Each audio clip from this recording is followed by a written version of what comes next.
नमस्कार बच्चों, स्वागत है आपका अपने YouTube चैनल देव हिंदी क्लास में। कैसे हैं सभी? उम्मीद है सभी स्वस्थ होंगे, सभी मस्त होंगे। और इसी कामना के साथ आइए चलते हैं अपने बहुत ही बेहतरीन टॉपिक पर। आज की क्लास में हमारा टॉपिक है वर्णों का उच्चारण स्थान। ठीक है, क्या लिख सकते हैं?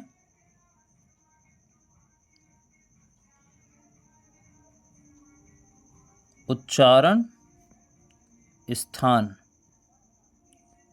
आज हम जानेंगे कि कौन से वर्ण का उच्चारण स्थान क्या है। उच्चारण स्थान मतलब उनको उच्चारित करने के लिए मुख में जो श्वास वायु है वो किस भाग को स्पर्श करके बाहर निकलती है, वो उसका स्थान है। ठीक है, तो आइए चलिए बिना देरी के चलते हैं।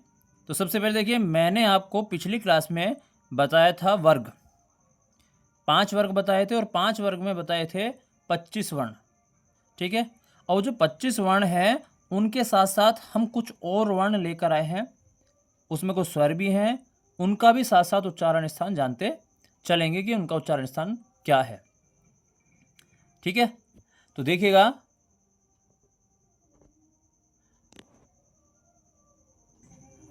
तो आइए चलिए देखिए, सबसे पहले हम बात करते हैं कै वर्ग की। तो कै वर्ग में आपको पता है 5 वर्ण होते हैं, कैसे और अंग तक।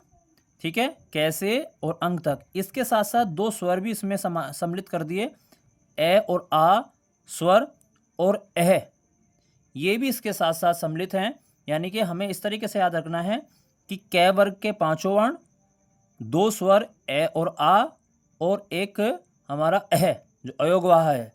ठीक है, जो इनका उच्चारण स्थान है, इनका और सभी का उच्चारण स्थान होता है किससे? कंठ द्वारा। यानी कि इसकी ध्वनि जो है, जो हमारा गला है, उससे आती हुई प्रतीत होती है। ठीक है, जब आप इनको बोलेंगे तो आपको लगेगा कि हमारे गले में वाइब्रेशन हो रहा है, यानी कि गले से आवाज़ आ रही है। ठीक है, देखिए दूसरा है चय वर्ग। चय वर्ग में चय से अय्या तक ये 5 वर्ण हो गए, क्योंकि मैंने बताया था पिछली क्लास में कि प्रत्येक वर्ग में 5 वर्ण होते हैं, और इन वर्णों के साथ साथ 2 स्वर भी इसमें भी सम्मिलित हैं, ई और बड़ी ई, या ई और ई, और इसके साथ साथ य और श, ये 2 वर्ण भी इसके साथ सम्मिलित हैं, और इन सब का जो उच्चारण स्थान है वो है तालु। ठीक है, क्या है? तालु। यानी कि जब इनको बोलेंगे तो इनके बोलने में जो मुख की श्वास वायु है, वो मुख के जो तालु हिस्सा होता है, तालु भाग है, यानी कि जीभ का निचला हिस्सा, उसे हम तालु कहते हैं, उसको स्पर्श करके वायु बाहर निकलेगी। आप बोल के देख सकते हैं, जैसे च, तो जीभ आपकी नीचे रहेगी, छ, ज, झ, ई, य, से, तो आपकी जीभ जो है ऊपर नहीं उठेगी, वो मुख के निचले यानी कि जीभ का जो नीचे का भाग है उस पर ही स्पर्श करेगी और श्वास वायु बाहर निकल जाएगी। बात समझ में आई? तो ये चय वर्ग है। अब आगे आइए, आगे हमारा टय वर्ग है। टय वर्ग में ये 5 वर्ण हैं, टय से और अणय तक, और इसके साथ साथ जो हमारा स्वर है री, और इसके साथ साथ रे और से भी 2 वर्ण और इसमें सम्मिलित हुए हैं, और इन सभी का जो उच्चारण स्थान है वो है मूर्धा। मूर्धा होता है जीभ का ऊपरी भाग, है ना, यानी कि जीभ मुख का जो ऊपरी भाग है वो मूर्धा कहलाता है। अब जब भी हम इन्हें बोलते हैं तो हमारी जीभ जो है वो मुख के पहले ऊपर के भाग को स्पर्श करती है, और जब इनकी श्वास ध्वनि जो है वो बाहर निकलती है। ठीक है, आप बोल के देख सकते हैं, जैसे टे, देखिए सबसे पहले जीभ हमारी ऊपर लगी और फिर हमारी ध्वनि बाहर आई। ठीक है, समझ आ गया? आगे आइए, आगे है हमारा तय वर्ग।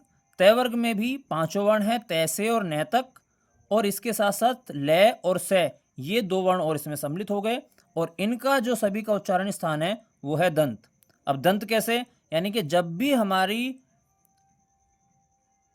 श्वास वायु इन वर्णों को में से बाहर आएगी, यानी कि जब हम इन वर्णों को उच्चारित करेंगे तो इनसे उच्चारित होने वाली जो श्वास वायु है वो पहले हमारे दांतों को, यानी कि हमारी जो जीवा है वो दांतों को स्पर्श करती है, तब इन वर्णों की ध्वनि जो है वो बाहर निकलती है। कैसे? देखिए तय, देखिए तय बोलते ही आपको क्या महसूस हुआ होगा, यानी कि आपकी जो जीभ है वो पहले आपको दांत को स्पर्श किया होगा, उसके बाद उसकी ध्वनि बाहर आती है। ठीक है, तो ये है तय वर्ग और इनका उच्चारण स्थान है दंत। उसके बाद आ जाइए, उसके बाद है हमारा आखिरी का पै वर्ग। तो लास्ट वाला पै वर्ग है, इसमें भी पै से मै तक 5 वर्ण हैं और उसके साथ साथ 2 स्वर सम्मिलित हैं, और इन सभी का जो उच्चारण होता है वो होता है ओष्ठ, यानी कि होठों द्वारा। अब ये ओष्ठ से कैसे होगा इसको समझेंगे। ओष्ठ का मतलब है कि जब हम इन वर्णों को उच्चारित करेंगे तो सबसे पहले हमारे होठ जो हैं वो आपस में स्पर्श होते हैं, उसके बाद इनकी ध्वनि बाहर आती है।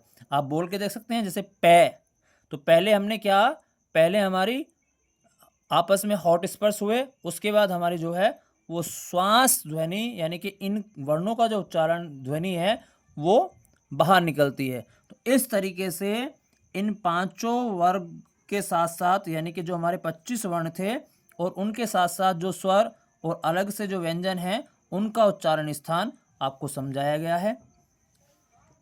कैसी लगी वीडियो, जानकारी कैसी लगी?